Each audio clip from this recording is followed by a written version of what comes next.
এইটা কি দেখা যায় পুকুরের ভিতরে? অনেক বড় লম্বা।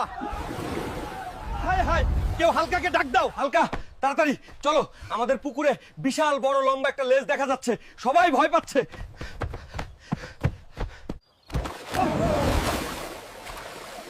এই হলো দৌড়, এই হলো অক্টোপাস। হায় হায়, পাট খেতে বাঘ এসেছে।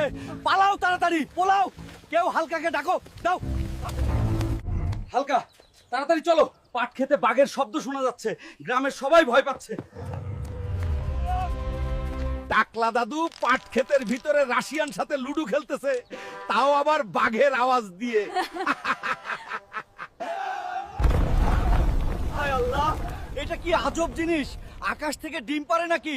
কেউ হালকাকে ডাক দাও। হালকা, তাড়াতাড়ি চলো, গ্রামের ভিতরে আকাশ থেকে বিশাল বড় ডিম পড়ছে। গ্রামের সবাই ভয় পাচ্ছে। এটা আসলে একটা বেলুন ডিমের মতো দেখতে। একে দেখে সবাই ভয় পাচ্ছে। ওই দেখতেন, পুকুরে কিছু একটা বড় জিনিস। কেউ হলকে ডাকুন। হালকা, তাড়াতাড়ি চলো, আমাদের পুকুরে বিশাল বড় লম্বা সাপের লেজ দেখা যাচ্ছে। সবাই ভয় পাচ্ছে। এই, কোনো সাপ নয়, এটা একটা মানুষ, সাপের খোলস পড়ে আছে।